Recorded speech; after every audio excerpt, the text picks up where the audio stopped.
Marwadi university మంచి భవిష్యత్తు కోసం తెలుగు విద్యార్థులు ఇష్టపడే యూనివర్సిటీ. కాల్ 9059052378 9059052379. దాదాపు 15 సంవత్సరాల క్రితం రిటైర్ అయిన ఆయన ఇంకా పోలీస్ శాఖ మీద మక్కుతో కొత్త చట్టాలపై బుక్స్ రాస్తూ మరోవైపు నేషనల్ పోలీస్ అకాడమీతో పాటు టీఎస్ అకాడమీలో కూడా రెగ్యులర్గా క్లాసులు ఇస్తూ ఉన్న వ్యక్తి పేరు సిహెచ్ మల్హారావు గారు, రిటైర్డ్ డీసీపీ సైబరాబాద్.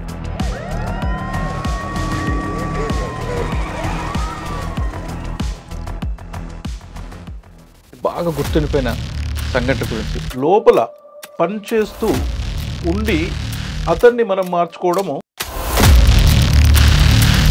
జూనియర్ కాలేజీలో ఇంటర్మీడియట్లో అతన్ని చదివిస్తున్నారు. సార్ ఏ విధంగా టెర్రర్ క్రియేట్ చేస్తారు? ఒక మనిషిని చంపి 1,00,000 మందిని భయపెట్టు అనే సిద్ధాంతాన్ని వాడు, లేదా ఆయన చెప్పడం వల్ల ఇంకొక వ్యక్తి ప్రాణాన్ని కాపాడని ఉంది. వెపన్ డంప్ ఉంది. ఇక డెకాయిట్ హార్డ్ వర్క్ సిన్సియర్గా చేస్తే ఈ డెకాయిటీ డిటెక్ట్ అయ్యి మిక్స్డ్ గ్యాంగ్ అవుతున్నాయి, మిక్స్డ్ ఎంఓలు అవుతున్నాయి. ఇటువంటి తరుణంలో నేరం జరిగితే ఎలా పట్టుకోవాలి? ఇప్పటికన్నా ఇప్పుడే ఈజీ పట్టుకోవడము. 1,00,000 సీసీ కెమెరాలు ఉంటుండగా కూడా ఆ కేసు ఇంతవరకు డిటెక్ట్ కాలేదంటే దాని అర్థం అస్సలే సెల్ ఫోన్ వాడకుండా చేసిన వాళ్ళు ఉన్నారు. మీరు పూర్తిగా డిపార్ట్మెంట్ వదిలిపెట్టకుండా ఇంకా దీని మీద రీసెర్చ్ చేస్తూ ఎన్పిఏ లాంటి వాటిలో క్లాసులు ఇవ్వడం వెనక ఉద్దేశం ఏంటి? సైబర్ క్రైమ్ మీద, లేటెస్ట్ నార్కోటిక్ డ్రగ్స్ మీద ప్రపంచవ్యాప్తంగా, దేశవ్యాప్తంగా చట్టాల హిస్టరీ పుట్టుక గురించి ఒక 2 నిమిషాలు చెప్తాను. భర్త ఉంటుండగా భార్య వేరే ఆయనతో అక్రమ సంబంధం పెట్టుకుంటే ఆ సెక్షన్ 100% తీసేశారు. భర్త భార్యకి తెలియకుండా వేరే ఆమెతో అక్రమ సంబంధం పెట్టుకుంటే ద్రౌపది ఏమని అడిగింది? తన్నోడి నన్నోడేనా, నన్నోడి తన్నోడేనా? 377 తీయడం వల్ల వచ్చే నష్టం ఏంటి, లాభం ఏంటి? నష్టం ఏంటి నేను చెప్తాను, నష్టం ఏంటి లాభం ఏంటి మీరు బేరీ. కొత్త చట్టాల వల్ల శిక్షలు పెరుగుతాయి, తగ్గుతాయి. మనము స్పెక్టేటర్గా ఉండిపోవాల్సిన పరిస్థితి ఉండేది.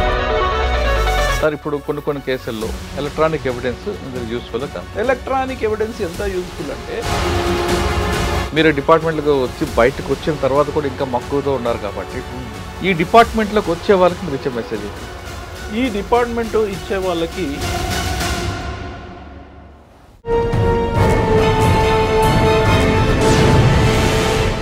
Welcome to crime diaries. దాదాపు 15 సంవత్సరాల క్రితం రిటైర్ అయిన ఆయన ఇంకా పోలీస్ శాఖ మీద మక్కుతో కొత్త చట్టాలపై బుక్స్ రాస్తూ మరోవైపు నేషనల్ పోలీస్ అకాడమీతో పాటు టీఎస్ అకాడమీలో కూడా రెగ్యులర్గా క్లాసులు ఇస్తూ ఉన్న వ్యక్తి పేరు సిహెచ్ మల్హారావు గారు, రిటైర్డ్ డీసీపీ సైబరాబాద్. 2010లో రిటైర్ అయిన మల్హారావు గారు మిగతా వాళ్ళగా ఒక ప్రాంతానికి పరిమితం కాకుండా ఇంకా డిపార్ట్మెంట్ మీద ఎక్కువ మక్కువ పెంచుకుంటూ మారిన చట్టాలపై అవగాహన కల్పించడం, వాటి మీద బుక్స్ రాయడంతో పాటు ఇప్పుడు నెక్స్ట్ వస్తున్న జనరేషన్కి కానీ వాళ్ళకి ఇలా ఏ విధంగా అవగాహన కల్పించాలని తెలియజేస్తూ ముఖ్యంగా డిపార్ట్మెంట్కి వచ్చే వారికి కొత్తగా క్లాసులు ఇస్తున్న వ్యక్తి. ఇప్పుడు మారిన చట్టాలు ఏ విధంగా అవగాహన కల్పిస్తారు, మారిన చట్టాల వల్ల ప్రజలకి ఎలాంటి మేలు జరుగుతుంది, వాటి పట్ల ఏ విధంగా మనం ఉండాలి, కొన్ని సెక్షన్లు తగ్గించడం వల్ల ప్రజలకు ఏమైనా అన్యాయం జరుగుతుందా అనే విషయాన్ని సార్ నడి తెలుసుకుందాం. సార్ నమస్తే అండి. నమస్తే మురళీధర్ గారు. నమస్తే. ఇప్పుడు 2010లో రిటైర్ అయిన తర్వాత సాధారణంగా మిగతా వాళ్ళందరూ కూడా పిల్లలు, మనవలు వాళ్ళ దగ్గర ఉంటారు, కొంతమంది విదేశాలకు వెళ్తారు, కొంత ఫామ్ హౌస్లకు ఉంటారు. కానీ 2025 వచ్చింది ఇప్పుడు. అయినా మీరు నిరంతరం బుక్స్ రాస్తూ కొత్త చట్టాల మీద రాయడం, తర్వాత ఫ్యాకల్టీగా వెళ్ళడం, ఇవన్నీ గెస్ట్ ఫ్యాకల్టీగా చేయడం చేస్తున్నారు. అంటే మీకు దానివల్ల ఏమవుతుందంటే ఈ ప్రొఫెషన్ మీద ఇంకా పూర్తిగా గ్రిప్ మీకు పెరుగుతుంది. రిటైర్ అయిన తర్వాత కూడా మీరు నిరంతర విద్యార్థిలాగా చదువుతున్నారు. Great, correct. ఇప్పుడు మనకు బిఎన్ఎస్ఎస్ వచ్చింది, ఇవన్నీ కూడా రావడం వల్ల చట్టాలు కుదించాయి. ఒకప్పుడు ఐపీసీ, సిఆర్పిసి నుంచి ఇవన్నీ రావడం, బిఎన్ఎస్ఎస్. దీనివల్ల ఏమైనా ఇప్పుడు జరగబోయే నేరాలకి, జరుగుతున్న నేరాలకి అవి సరిపోతాయంటారా, ఇంకా పెరిగే అవకాశం ఉందా? అన్నిటికన్నా ఇంపార్టెంట్ కొన్ని చట్టాలు తీసుకుంటే, ఫర్ ఎగ్జాంపుల్ భార్య వేరే వాళ్ళతో అక్రమ సంబంధం పెట్టుకుంటే గతంలో 497 ఉంటుంది. ఆ సెక్షన్ ఇప్పుడు కుదించడం వల్ల జరిగే నష్టమే ఉందా? అదేవిధంగా అన్యాచురల్ సెక్స్, ఆ సెక్షన్ 377 అది లేకపోవడం వల్ల జరిగే అనర్థాలను వస్తాయా? జీరో ఎఫ్ఐఆర్ అంటే ఏంటి? ఈ కంప్లైంట్ ఏంటి? పోలీస్ స్టేషన్కి వెళ్లకుండా కంప్లైంట్ ఇస్తే దాని రెస్పాన్స్ ఎలాగొస్తుంది? ఇవన్నిటికీ మీ ద్వారా మా వాళ్ళందరికీ తెలియాల్సిన అవసరం ఉంది. అయితే ఈ 4 ప్రశ్నలకు సమాధానం చెప్పే ముందు మల్హర్రావు గారు ఒకవైపు మావోయిజం ప్రాంతాల్లో పనిచేశారు, క్రైమ్లో చూశారు, సైబర్ క్రైమ్ చూశారు, సైబరాబాద్లో రిటైర్ అయ్యారు. ఒక్కసారి వెనక్కి వెళ్ళి మీరు చేసిన మంచి కార్యక్రమాలు అంటే ఇన్ఫార్మేట్ని ఎలా తయారు చేయొచ్చు, క్రైమ్ని చూసి సీన్ ఆఫ్ ఎఫెన్స్ చూసి క్రైమ్ని ఎలా డిటెక్షన్ చేయొచ్చు, ఈ రెండు మీకు బాగా గుర్తుండిపోయిన సంఘటన గురించి ఒకసారి చెప్పండి. ఓకే, మురళీధర్ గారు, మీ దగ్గరికి రావడం ఇది రెండవసారి. చాలా సంతోషం. మీరు చాలా ప్లెజెంట్గా హ్యాపీగా మాట్లాడతారు. I'm very happy to be with you. Thank you. మనము ఎక్స్ట్రీమిస్ట్ ఫీల్డ్లోకి వెళ్తే ఇన్ఫార్మెంట్లను మార్చుకోవడము అన్నది పార్టీలోని వ్యక్తిని ఇన్ఫార్మెంట్గా మార్చుకోవడం. సోర్స్ మామూలుగా బయట వాళ్ళని ఇన్ఫార్మెంట్గా మార్చుకోవడం ఇన్ఫార్మెంట్ అనొచ్చు. లోపల పనిచేస్తూ ఉండి అతన్ని మనం మార్చుకోవడము ఇంకొద్దిగా జటిలమైన సమస్య. మనం సోర్స్ అని కూడా అతన్ని అనొచ్చు. నేను చేసిన ఒకటి చెప్తాను. నేను పేరు మారుస్తున్నాను, సాగర్ అంటున్నాను. అతను ఇప్పుడు కూడా ఉన్నాడు కాబట్టి సాగర్ అంటున్నాను. ఆ సాగర్ అనే వ్యక్తి పీడబ్ల్యూజీ, నేను కోరుట్ల సిఐగా పనిచేస్తున్నప్పుడు పీడబ్ల్యూజీలో హార్డ్ కోర్ అఫెన్సులు చేసి, ఈవెన్ పోలీస్ స్టేషన్ల మీద అటాక్ చేయడము అట్లాంటి ఇంపార్టెంట్ అఫెన్స్లో చేసి అతని మీద కేసులు ఛార్జ్ చేయబడి అతని మీద నాన్ బెయిలబుల్ వారెంట్స్ కూడా కోర్టు నుంచి ఇష్యూ అయిన సంఘటనలు ఉన్నాయి. అతన్ని వాళ్ళు సార్, అతను కేవలం పోలీస్ స్టేషన్ మీద దాడి చేశారా, లేదా పోలీసుల మీద కూడా అటాక్లు ఉన్నాయా? ఇంకా పోలీసుల మీద అటాక్ లేవు, బట్ అతను వేరే కూడా ప్రైవేట్ బిల్డింగ్స్ని కాల్చివేయడము, ప్రైవేట్ వ్యక్తులను మర్డర్ చేయడము అందులో కూడా ఉన్నాడు. ఎవరండి ప్రైవేట్ వ్యక్తులు? ప్రైవేట్ వ్యక్తి. నేను సాగర్ అని పేరు మార్చాను, ఎందుకంటే ఇప్పుడు పేరు చెప్పకూడదు కాబట్టి అవసరం లేదు, పేరు అని నేను చేసుకోవడానికి సాగర్ అంటున్నాను. అతన్ని వాళ్ళు యంగ్స్టర్ అని 10th చదివాడు. యంగ్స్టర్ అతను 10th చదివిన తర్వాత అతన్ని కొంత బాగా ఉపయోగించుకొని ఏం చేశారంటే కరీంనగర్ కాలేజీలో, జూనియర్ కాలేజీలో, ఇంటర్మీడియట్లో అతన్ని చదివిస్తున్నారు. కరీంనగర్లో పెద్దగా ఆర్గనైజేషన్ లేదు, కరీంనగర్ టౌన్లో చేసి అతని ద్వారా విద్యార్థుల్లో క్యాడర్ పెంచడానికి, వరంగల్లో ఇప్పుడు వరంగల్లో ఆర్ఎస్యు ఆర్గనైజేషన్ లాగా ఇక్కడ ఆర్ఎస్యు ఆర్గనైజేషన్ లేకుంటే దాన్ని చేయడానికి వీళ్ళు అక్కడ జాయిన్ చేశారు. నాకు ఇంటర్నల్ సోర్సెస్ ఇన్ఫార్మేట్ ద్వారా పార్టీలో ఆ క్రమంలో నాకు ఇన్ఫర్మేషన్ వచ్చింది. ఇట్లా ఉన్నాడు అంటే నేను వాళ్ళ అడ్రస్ తీసుకొని రాత్రి 2 గంటలకు పోయి ఆ రూమ్ రెడీ చేసి అతని సాహిత్యాన్ని మొత్తం సీజ్ చేశాను. అతన్ని సీజ్ చేసిన తర్వాత నాకేమనిపించిందంటే ఇతను ఏ కేసులో ఉన్నాడో అంత తెలుసు నాకు. ఇతన్ని యంగ్స్టర్ కదా, I can easily convert him to our fold. వాళ్ళు ఎట్లా చేసుకున్నారో నేను కూడా చేసుకోవచ్చు కదా అని అతన్ని పట్టుకెళ్ళి అడవిలోకి తీసుకెళ్ళాను. అంతే. అతన్ని మార్చాలంటే అంత ఈజీ కాదు కదా. అడవిలోకి తీసుకెళ్ళి దాదాపు అతనికి ఏ టెర్రర్ క్రియేట్ చేశామంటే ఇంకా అతన్ని చంపబోతున్నాము అని టెర్రర్ క్రియేట్ చేసి almost is a verge of death, చచ్చిపోయినాను అనుకునే క్రియేట్ చేసిన తర్వాత అతనుగా యంగ్స్టర్ కాబట్టి, సార్ నన్ను ఒక్కరిని చంపితే ఏమొస్తుంది సార్, మీరు ఒకవేళ నన్ను నమ్మితే నన్ను మార్చుకుంటే మీకు ఇంకా చాలా సహాయం చేస్తుంది సార్ డిపార్ట్మెంట్కి అని అన్నాడు. ఆ విధంగా నేను అతన్ని మార్చుకోవడము, అతన్ని నాకు కొరటలో సిఐ అండ్ రెసిడెన్స్ ఆఫీసు ఒకటే కాడ ఉంటుంది. అతను నా దగ్గర తీసుకొచ్చి నా దగ్గరనే పెట్టుకున్నాను. నా ఆఫీస్ పైన గెస్ట్ రూమ్ ఉంటుంది. ఆ గెస్ట్ రూమ్లో ఉంచుకొని అతన్ని మార్చుకొని అతన్నితోని నేను ఎక్స్ట్రీమిస్ట్ ఫీల్డ్లో చాలా పాజిటివ్గా అరెస్ట్ కావచ్చు, సరెండర్ కావచ్చు, ఎక్స్చేంజ్ ఆఫ్ ఫైల్ కావచ్చు, వాటి మంచి రిజల్ట్ తీసుకొచ్చాను. అప్పుడు అతను టార్గెట్ అయిపోయినాడు. వాళ్ళు పేపర్లో, హిందూ అన్ని పేపర్లో వచ్చినాయి. అతను వదిలిపెట్టాలి సిఏ గారు, ఇది ఇల్లీగల్, అరెస్ట్ చేస్తలేడు, ఏం చేస్తలేడు, ఇల్లీగల్ అంటే నేను వదిలిపెట్టకుంటే ఏం చేశానంటే వాళ్ళ ఇంటికి వెళ్ళి వాళ్ళ ఇంటికి తాళం వేసి అతని తల్లిదండ్రులు బయటికి వెళ్ళగొట్టారు. నేను పోయిన ఇంటర్వ్యూలో కూడా చెప్పాను. తాళానికి తాళం అని మేము వాళ్ళ చుట్టుపక్కల ఉన్న కొన్ని ఇళ్లలో కూడా యూజీ క్యాడర్ ఉన్న వాళ్ళ ఇళ్ళకి మేము తాళాలేసి ఆ విధంగా తాళాలు వేస్తే వాళ్ళ తల్లిదండ్రులు బయటకు తర్వాత వాళ్ళు తాళాలు తీశారు, మేము తాళాలు తీసాము. ఈ విధంగా అతన్ని ఇంకా చేసుకున్న సమయంలో అతన్ని చంపుతాము అని అన్నారు. తండ్రిని చంపేస్తాము, నువ్వు దొరకలేదా, తండ్రిని చంపేస్తామని తిరిగారు. తల్లినే చంపరు, తండ్రిని చంపేస్తామని తిరిగితే తండ్రికి ఏం చేశామంటే మేము అక్కడ ఒక కోరుట్ల నుంచి మనకు బయటికి దుబాయ్ పంపడానికి అప్పుడు 50,000 ఇస్తే పంపేవారు. అయితే 50,000 మన గవర్నమెంట్ నుంచే ఎస్ఆర్ అమౌంట్ నుంచి అక్కడ తీసుకొని అతనికి ఇచ్చి అతన్ని కాపాడడానికి మనం ఇతనితో ఇంకా పని తీసుకోవడానికి ఇంకా అతన్ని దుబాయ్ పంపించేసాం వర్క్కి. ఆ ప్రాబ్లం సాల్వ్ చేసాం. తర్వాత ఇతను పెద్ద టార్గెట్ అయ్యాడు, ఈ will be killed at any time. నేను ఎన్నో రోజులు అతన్ని కాపాడలేను కదా, దానికి గవర్నమెంట్ పర్మిషన్ తీసుకొని అప్పుడు డీజీ గారికి ఒక పవర్ ఉండింది, ఎవరికైనా కానిస్టేబుల్ ఇవ్వచ్చని. అతనికి ప్రాణం కాపాడడానికి అతనికి కానిస్టేబుల్ ఇప్పించారు. ఇప్పుడు కరీంనగర్లో ఆ కానిస్టేబుల్ పనిచేస్తున్నాడు. మనకు నా ఎంబడి అతను ఉంటే నేను అక్కడ ఉన్నంత కాలంలో మన గన్మెన్ల కన్నా అతను బాగా కాపాడడానికి ప్రయత్నించారు. They are more tactful. Like that మనము డిపార్ట్మెంట్లో ఇన్ఫార్మెంట్లు మార్చుకుంటే అసలు మనకు ఎక్సలెంట్ వర్క్స్ వస్తాయి. డెకాయిటీ ఫీల్డ్ కావచ్చు, ఎక్స్మిస్ కాళ్ళు కావచ్చు. దిస్ అయితే నేను చెప్పొచ్చేది ఏంటంటే ఇన్ఫార్మెంట్లు మార్చుకొని అతన్ని కాపాడగలిగే శక్తి ఉంటేనే ఇన్ఫార్మెంట్గా మార్చుకోండి. లేకుంటే అతను చనిపోతే అతన్ని టార్గెట్ చేసి అతన్ని వదిలిపెట్టగలిగితే అంతకన్నా మనము సొసైటీకి ద్రోహము, అది మనిషికి ద్రోహం చేసిన వాళ్ళం అవుతాం. ఇదొకటి. సార్, ఏ విధంగా టెర్రర్ క్రియేట్ చేస్తారంటే సినిమాలో చూపించినట్లు కళ్ళకి గంతలు, కాళ్ళకి గంతలు, తాళ్ళు కట్టి పరిగెట్టమని చెప్పారా? లేదు లాస్ట్ స్టేజ్ వరకు లేదు, అతనితో మాట్లాడాం మేము అడవిలో. అతన్ని పికప్ చేసిన నుంచి నేను మాట్లాడాను అతనితో. ఏంది ఏంది అని కుతూహలం క్రియేట్ ఏంది అని మా కానిస్టేబుల్తో మాట్లాడుతుంటారు. నా టాక్టిక్స్, అన్న టాక్టిక్స్ ఎవరైనా చేయవచ్చు, నేను చేసినా చెప్తాను. అతనితో నేను మాట్లాడాను అంతే.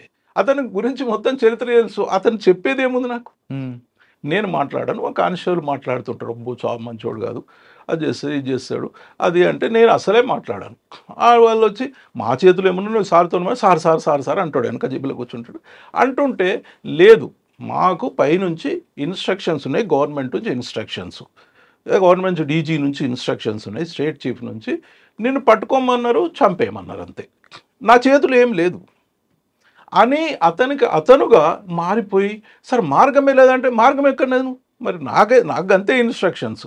అతని సంపూర్ణంగా అతనుగా చనిపోతాన భయంతో ఒకవేళ అక్కడికి తీసుకుపోయినాము, అడవిలకు తీసుకుపోయినాము, కళ్ళకు గంతలు కట్టడం కానీ, ఇంకా ఏమంటే గంతలు కట్టడం కానీ, ఇంకా ఇక అయిపోయిందా రెడీయా అని అనడం కానీ, అంత తీయడం కానీ, ఒకటి ఏం చేసి కొట్టే పరిస్థితులు తీసుకొచ్చి ఒకవేళ వాడు వినకుంటే ఒకటి అతనికి తగలకుండా కొట్టడం కానీ, ఇక అప్పుడు కమ్ డౌన్ అయినాడని చెప్తున్నాను. ఇక అది ఫైర్ చేసిన తర్వాత సార్ మీరు ఎట్లా అంటారు నన్ను బతికించండి సార్, నేను నీకు పని చేస్తాను. That is sir. ఆ విధంగా మీరు లొంగుబాటు చేసుకున్నారు, అది తప్పు కదా? లొంగుబాటు చేసుకున్నాం తప్పు అంటే, ఒక ప్రపంచవ్యాప్తంగా ఎక్స్ట్రీమిజం అని ఉన్నది కదా, ప్రపంచ టెర్రరిజం ఎక్స్ట్రీమిజం సేమ్. ఒక మనిషిని చంపి 1,00,000 మందిని భయపెట్టు అనే సిద్ధాంతాన్ని వాడు చేసిన తర్వాత, అయితే నువ్వు అసలు మన న్యాయ వ్యవస్థ దేని మీద ఆధారపడి ఉందండి? సాక్ష్యం మీద ఆధారపడి ఉంది. సాక్షులను ఒక్కరు కూడా చెప్పకుండా చేసి అన్ని కేసులు అక్విట్ చేసే పరిస్థితి వచ్చినప్పుడు అన్ని కేసులు అక్విట్ అవుతాయి. ఈ చట్టాన్ని వాళ్ళు ఇదే చట్టాన్ని ఉండకుండా వీళ్ళకు చెప్పకుంటే, వీళ్ళు ఓపెన్గా చేసినా కానీ ఏం కాదు, చెప్పకుంటే ఏం కాదు అనే వ్యవస్థ నాశనం చేశారు. మరి ఇలాంటి కొన్ని మీరు అన్నట్టు చట్ట ప్రకారం తప్పే. But if you go by terrorist విషయంలో, నక్సలైట్ల విషయంలో, if you go by only లా, వాళ్ళు చంపితే కేసు పెట్టండి, సాక్షులు చెప్పరు, అన్నీ అక్విట్ అయిపోతుంటాయి. ఇంకా ఆ పరిస్థితుల లోపల మరి గవర్నమెంట్ను తుపాకీ గొట్టం ద్వారా రాజ్యాధికారం వస్తుంది, ballot should be replaced by the bullet అంటే హ్యాండ్ ఓవర్ చేద్దామా?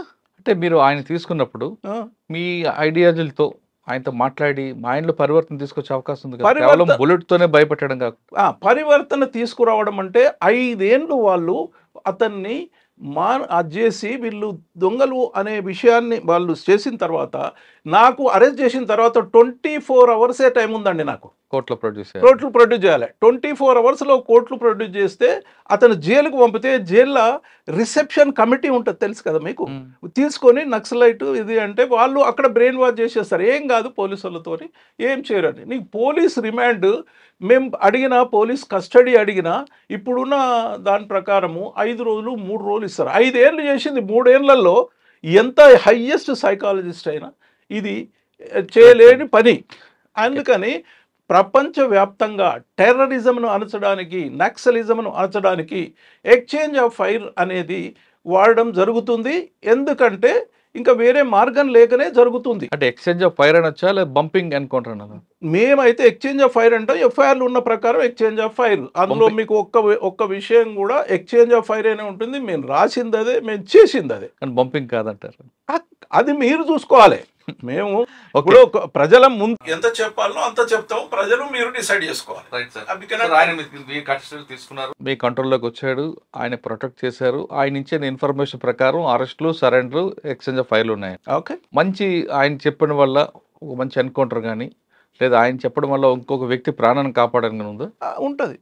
ఇప్పుడు ఎక్స్చేంజ్ ఆఫ్ ఫైర్ అన్నవి ఆయన ఇచ్చిన ఇన్ఫర్మేషన్ ప్రకారం ఆపరేషన్ చెప్పండి. ఆయన ఇచ్చిన ఇన్ఫర్మేషన్ ప్రకారము అతనికి తెలిసిన ఇప్పుడు వెపన్ డంప్ ఉంది. ఓకే, వెపన్ డంప్ అతనికి తెలుసు. సార్ వెపన్లు అక్కడ దాచిపెట్టాము అంటే ఎంత తొందరగా చెప్పాలంటే ఇతను అరెస్ట్ అయిన దానికనే 28 అవర్స్లో తీసేస్తారు. వాళ్ళు అక్కడికి వచ్చి 24 అవర్స్, 48 అవర్స్, 56 అవర్స్ తీసేస్తారు. డంపులు ఇమీడియట్గా వీరికి తెలిసిన డంపులు 24 అవర్స్లో మనం తీయగలగాలి. తీసాం. ఆ డంప్ తీసుకునే క్రమంలో వాళ్ళు కూడా అంత ఈజీగా డంప్ పెట్టరండి. చుట్టుపక్కల మైనింగ్స్ పెడతారు, అన్ని పెడతారు కదా. మైన్స్ ఏం పెట్టారు, డంప్ సీక్రెట్ గా పెడతారు. మైన్స్ పెడితే పేలాలి కదా. అది మైన్స్ అంటే మోంగన వెళ్తుంది. They cannot put mines. Dump will be kept at a certain place, confidential place. అది ఎవరికి తెలియదు. ఇతను ఇంపార్టెంట్ మెంబర్ కావాల్సి తెలుసు. దళం కమాండర్ ఇతనే పెడతాడు. వాళ్ళిద్దరి మధ్యన ఉంటుంది. ఇద్దరు లేకుంటే ఇంకొకరు తెలుసు, ఇంకొకరు అంతే. వెపన్స్ అప్పుడు ఒక కంట్రీ మేడ్ పిస్టల్, ఒకటి 3.2 పిస్టల్, ఒకటి అది మన 8mm రైఫిల్, అట్లాంటి 3-4 ఒక హ్యాండ్ గ్రెనేడ్ దొరికాయి. అట్లా సార్, మీరు నక్సల్స్ గురించి చెప్పారు. ఎలాగ ఇన్ఫార్మేట్ని మనం తీసుకురావాలి, ఎలాంటి ఎలా క్రియేట్ చేయాలి, ఆయన ద్వారా ఎలాగ మనం ఆపరేషన్ చేయాలి, ఆయన ఇన్ఫార్మేట్గా ముద్ర పడ్డాడు కాబట్టి ఆయన ఎలా ప్రొటెక్ట్ చేయాలనేది మీరు ఒక ఎగ్జాంపుల్ ఇచ్చారు. ఇంకా డెకాయిట్ విషయంలో చెప్పండి. డెకాయిట్స్ నేనున్న టైంలో డెకాయిటీని డిటెక్ట్ చేయడము అంటే మనము ఇప్పుడు ఏదంటే హార్డ్ వర్క్ సిన్సియర్గా చేస్తే ఈ డెకాయిటీ డిటెక్ట్ అయింది. హార్డ్ వర్క్ సిన్సియారిటీగా చేస్తే డెకాయిటీ అయింది. ఇలా చేస్తే ఏ డెకాయిటీనైనా డిటెక్ట్ చేయొచ్చు అనే ఒక ఆదర్శవంతమైన కేసు తీసుకుంటున్నాను నేను. నా మన జరిగింది ఒక పాలకుర్తి అనే విలేజ్లో, పాలకుర్తి పొల్యూషన్ ఇప్పుడు ఉంది, జనగాం డివిజన్లో. ఆ విలేజ్లో ఒక డెకాయిటీ రాత్రి 12 గంటల నుంచి 3 గంటల వరకు అయింది. 12 నుంచి 3 గంటలు, 12 గంటల ముందు, 1 గంట నుంచి 3, సంథింగ్ లైక్ దట్. అయిన తర్వాత అక్కడ 100 తులాల బంగారం పోయింది. ఒక వైశ్యుని ఇంట్లో 100 తులాల బంగారం పోయింది. అక్కడ 100 తులం బంగారం ఉన్నదని కూడా ఎవరు తెలియదు. అది పోయిన తర్వాత మనకు రిపోర్ట్ అయింది. 3-4-5 గంటలకు రిపోర్ట్. నా ఏరియా కాదు అది, నేను మహబాద్ ఎస్ఐ చేశాను అప్పుడు, నా ఏరియా కాదు. రిపోర్ట్ అయిన తర్వాత ఎస్పీ గారు, రామావతార్ యాదవ్ అని ఎస్పీ గారు ఉండేవారు. చాలా ష్రూడ్, చాలా గ్రేట్. సార్ ఏం చేసిండంటే అంతే, ఇంకా ఇమ్మీడియట్గా అతనికి తెలియగానే వచ్చేసాడు. ఎస్ఐసిఐ రాకముందు అని చెప్పుకుంటాం అంతేగాని వచ్చేసాడు. 6 గంటలకు సార్ అక్కడ ఉన్నాడు. 6 గంటలకు 1 అవర్లో వచ్చేసాడు. చూసి ఎంత మంచి ఇన్వెస్టిగేషన్ అంటే జిల్లాలో ఉన్న మంచి ఎస్ఐలు పిలిపించిండు అక్కడికి, బాగా పనిచేస్తున్న ఎస్ఐఎల్సిఎల్ పిలిపి. కానీ అప్పుడు అది బాగా ఎఫెక్టెడ్ ఏరియా కదా సార్. ఎఫెక్టెడ్ కాలే అప్పటికి, ఇంకా ఎఫెక్టెడ్ కాలే పెద్దగా. అంటే ఎఫెక్టెడ్ ఉన్నా కానీ అంత బర్నింగ్ లేకుండే. అప్పుడు బర్నింగ్ తర్వాత అయింది. ఓకే. సార్ ఏం చేశాడంటే, ఎలా ఉన్నారు వాళ్ళు అని అక్కడ వాళ్ళు అడిగితే చెప్పేస్తారు. ఆడ పోయి మొత్తం ఎగ్జామిన్ చేసి చెప్పేస్తారు. వాళ్ళు వాసన వస్తుంది, వాళ్ళ భాష గీష ప్రకారము తెలంగాణ వడ్డరోళ్ళలాగా ఉన్నారు అనే డిసిషన్కి వచ్చాం ఎగ్జామిన్ చేసిన తర్వాత అక్కడి నుంచి ఒక కట్టెలు తెచ్చుకోలేదు, ఉన్న కట్టెలను అక్కడనే విరిచి కొట్టారు. అంటే డ్రెడ్డెడ్ కాదు, అంటే వడ్డర్స్ లంబాడాస్ వాళ్ళు వీళ్ళ క్రిమినల్ గ్యాంగ్ చేసిందని డిసిషన్ అయిపోయి అప్పుడు అదే రోజు మేము అక్కడికి సార్ పిలిచి అదే రోజు రాత్రి అంటే నెక్స్ట్ డే నైట్ మనము చేసి అక్కడ ఖమ్మం, వరంగల్, కరీంనగర్ చుట్టుపక్కల ఉన్న 4 జిల్లాల నుంచి క్రైమ్ ఫైల్స్ ఉంటాయి, వీళ్ళకి డెకాయిట్ ఫైల్స్ ఉంటాయి, డీసీస్ కేడీస్, వాళ్ళ అన్ని ఫైల్స్ 4 వెహికల్స్ తెప్పించి దాన్ని సార్ట్అవుట్ చేసి చూసి 60 మంది తేలిండ్రు లైక్లీ డిటెక్టివ్స్. 60 మంది తేలిస్తే 60 మందిలో 10 మందికి ఒక ఏరియా, 10 మందికి ఒక 10 జీపులు పెట్టి సారు ఆ 60 మంది ఇంట్లో ఒకటేసారి ఇవాళ రాత్రి రేడ్ చేస్తే అక్కడికి పోయి ఇది అంతా ఎస్ఐసిఎల్ లెవెల్ కాదు, ఎస్పీ గారు కాబట్టి చేయగలిగారు. అక్కడికి పోయి చూస్తే అక్కడ మొత్తం మంది చూసి అందరిని పట్టుకురావాలి, అంతే. పట్టుకురావాలంటే అక్కడికి పోయే వరకే మనకు అందరు వచ్చిన తర్వాత ఏం చేసిండంటే హుస్నాబాద్లో ఒక ఊర్లో తెలిసిపోయింది. ఇక్కడ నుంచి ఇవి తీసుకొని తెల్లారి వరకు అక్కడికి పోయినరు, పిల్లల మెడల్లో గొలుసులు వేశారు, ఎగిరిచ్చారు, పందిని కోసుకున్నారు, తిన్నారు, సాయంత్రం ట్రైన్ ఎక్కేశారు. డిటెక్ట్ అయిపోయిందండి. ఎంత గ్రేట్ చూడండి, ఈ సిన్సియారిటీ, హార్డ్ వర్క్. అంటే అక్కడ వాళ్ళు ట్రైన్ ఎక్కేసారు. మేము రాత్రి 2ంటికి పోయినాం కదా, నెక్స్ట్ డే రాత్రి 24 hours లేట్ అవుతుంది కదా. ఎక్కడికి వెళ్ళిపోయారు అందరూ? బాంబే పోయినారు. వాళ్ళు బాంబే నుంచి వచ్చిండ్రు, చేసారు, బాంబేనే పోయారు. మరి ఎలా పట్టుకొచ్చారు బాంబే నుండి? అలా పట్టుకురావడము అంత ఈజీ కాదు. ఎలా చేసామంటే అయిపోయిన తర్వాత వాళ్ళ అన్ని ఇళ్ళని పట్టుకొచ్చాం. 20 మందిలో సస్పెక్ట్ ఒక 20 మంది పట్టుకొచ్చి హనుమకొండ పోలీస్ స్టేషన్లో వేసి, మేము బాంబే వాళ్ళంటే పాస్పోర్ట్ కావాలి, డీజీ పర్మిషన్ కావాలి, ఒక 4 ఎస్ఐలు, ఒక సిఐ, అలా నేను ఒక ఎస్ఐ చేసిన తర్వాత వాళ్ళందరినీ అక్కడ పెట్టినాం కదా. మేము అనుకుంటే ఎవరో అందరు ఉన్నారు కాబట్టి సార్లు బాంబే వస్తున్నారు అని వాళ్ళకి తెలిసింది. ఆ చిట్టాలు పట్టుకొచ్చాం కదా మేము. వచ్చిన తర్వాత మేము చదువుకొని పాస్పోర్ట్ తీసుకొని కొన్ని డబ్బులు సర్చ్ చేసుకొని మేము తెల్లారి సాయంత్రం మళ్ళీ నెక్స్ట్ డే సాయంత్రం మేము మళ్ళీ ట్రైన్ ఎక్కాలి కదా. అప్పుడు ట్రైన్ ఎక్కి మేము ఆడబోయి ఎస్పీ గారు అక్కడ ఫోన్ చేసి డొంబిబిలి అనే ఏరియాలో గుడిసెల్లో వీళ్ళు ఉన్నారు, వీళ్ళు తల్లిదండ్రులు తీసుకుపోయినాం, వీళ్ళ తల్లిదండ్రులు లీడ్ చేయడానికి. అక్కడ ఎస్పీ కమిషనర్ పర్మిషన్ తీసుకొని చేసి అక్కడికి పోతే అక్కడ మేము ఇంకో 3-4 రోజులు అయింది. ఇక్కడ నుంచి వీళ్ళు ఫోన్ చేశారు, మేము పోయి తెలుస్తుంది కదా వాళ్ళకు.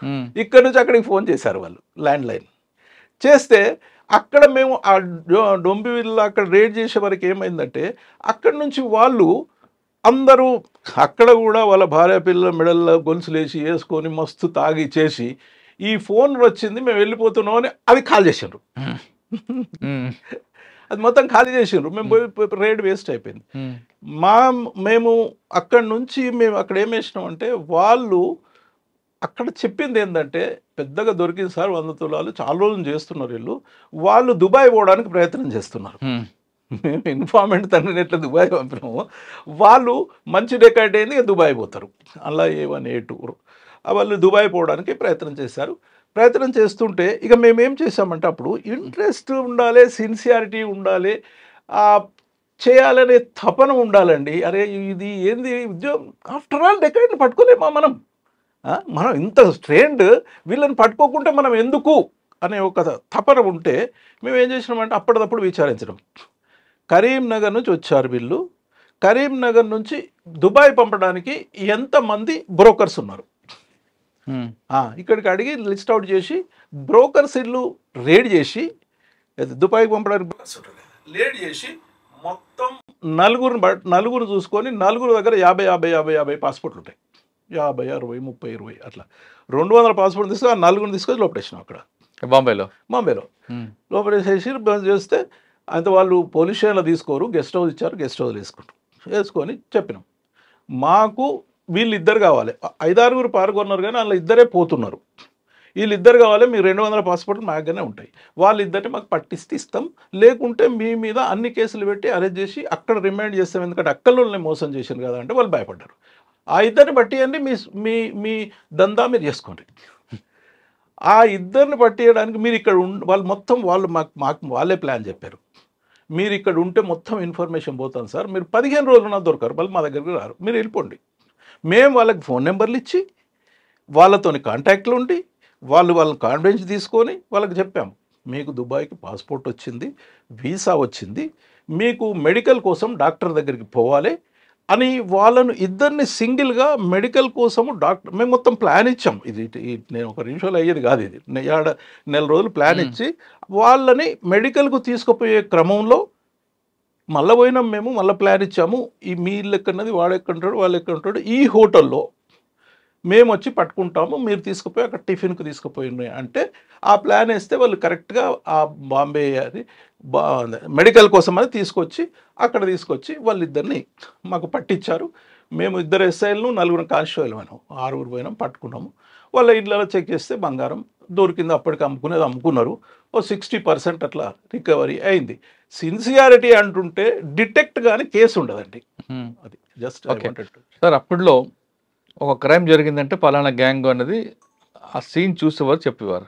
మీరు చెప్తుంది భాష ప్రకారం అవ్వచ్చు, అది ఎంట్రీ అవ్వచ్చు, ఎగ్జిట్ అవ్వచ్చు, దాని ప్రకారం.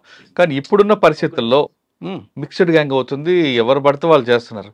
మరి ఈ క్రమంలో ఇలా మన ఇంటి అసలు ఇప్పుడే ఈజీ అండి, ఫోన్స్ యూజ్ చేస్తున్నారు. You can maintain. అప్పుడు మేము 50 ఫైళ్ళు 100 ఫైళ్ళు, ఇప్పుడు 1000 ఫైళ్ళు మెయింటైన్ చేయొచ్చు. ఒక జస్ట్ ఫింగర్ టిప్ మీద 100 మంది 1000 మంది ఏ ఎంఓ కొడితే ఆ ఎంఓ ఇండియాలో చేసిన వాళ్ళు, ఇక్కడ చేసిన వాళ్ళు, అక్కడ చేసిన వాళ్ళు మొత్తం వస్తాయండి. సార్ మీరు చెప్తున్నట్లుగా వరంగల్లో జరిగిన ఇష్యూలో డెకైట్ ఎవరు చేశారో ఎంట్రీ ఎగ్జిట్ బట్టి, లేదంటే వాళ్ళు మాట్లాడే భాష బట్టి, వాళ్ళు వాడిన ఆయుధాలు బట్టి పలానా గ్యాంగ్ అని అప్పట్లో ఉండేది. అంటే పర్టికులర్ కొన్ని కమ్యూనిటీలు అప్పుడు చేసేవి కాబట్టి. కానీ ఇప్పుడు ఉన్న పరిస్థితుల్లో ఏ కమ్యూనిటీనే చేస్తుంది, ఒక ఎంఓ కదా, అన్ని ఎంఓలు మిక్స్డ్ గ్యాంగ్ అవుతున్నాయి, మిక్స్డ్ ఎంఓలు అవుతున్నాయి. ఇటువంటి తరంలో నేరం జరిగితే ఎలా పట్టుకోవాలి? నేను అప్పటికన్నా ఇప్పుడే ఈజీ పట్టుకోవడము అని అనుకుంటున్నాను. ఎందుకంటే అప్పుడు లిమిటెడ్ రిసోర్సెస్లో ఓన్లీ మనము రికార్డు మీద ఆధారపడి బిల్టప్ చేసింది.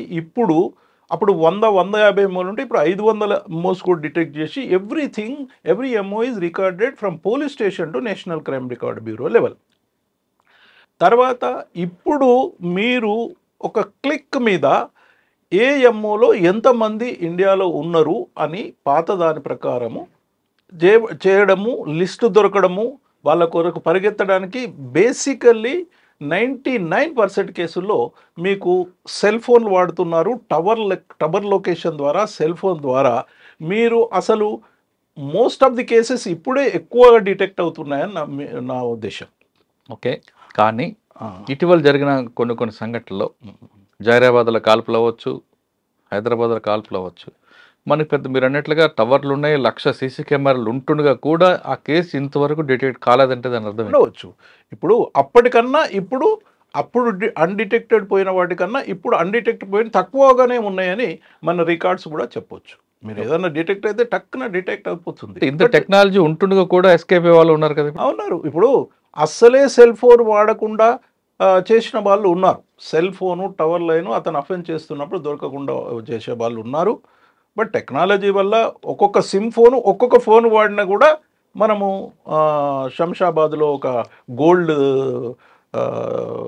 గోల్డ్ దాంట్లో కొరియర్ అక్కడ నుంచి ఫ్లైట్లో వస్తే దాంట్లో ఒక్కొక్క ఫోన్ కాల్కి ఒక్కొక్క సిమ్ వాడాడు. తెచ్చుకుంటే 20 సిమ్లు తెచ్చుకున్నాడు. అయినా డిటెక్ట్ అయింది. బట్ మీరు అన్నట్టు అతను అసలే వాడకుండా అంత చేస్తే సెల్ ఫోన్ వాడకపోయినా సార్ సీసీ కెమెరాలు ఎక్కడో దగ్గర క్యాప్చర్ అవ్వాలి.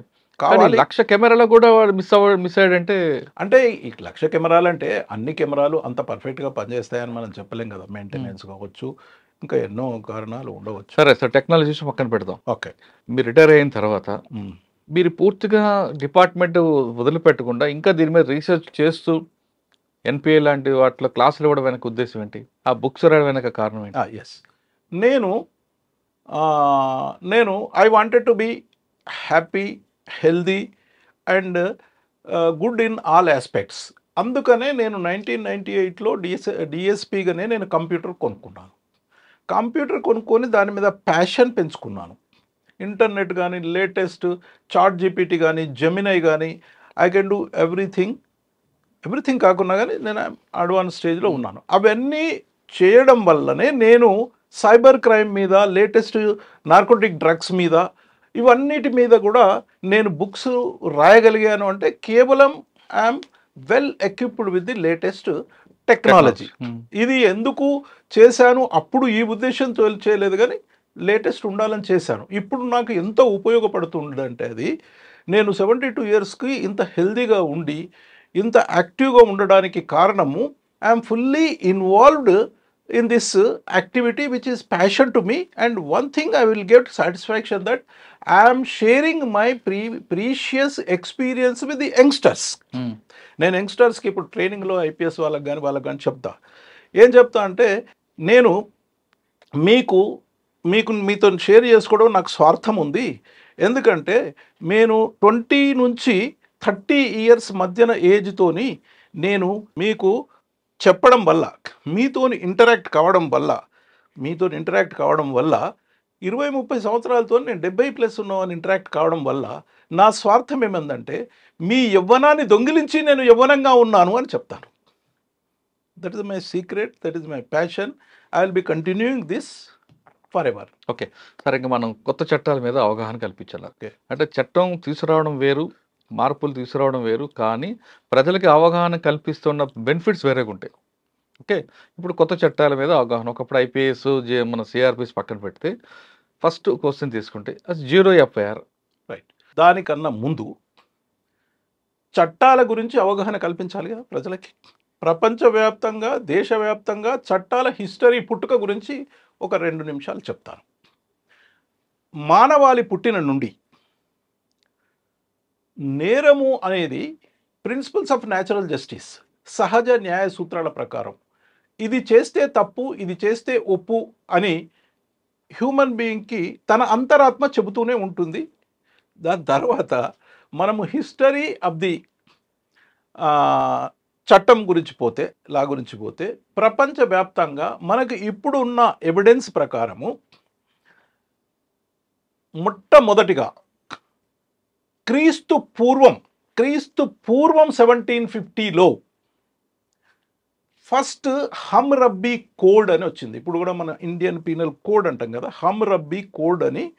హమ్రబ్బీ అనే ఒక చక్రవర్తి బాబిలోనియా దేశంలో ఒక 250 క్రైమ్స్ని నిర్వచించి ఈ క్రైమ్కు ఇంత శిక్ష అని పెట్టాడు, మర్డర్ అన్ని.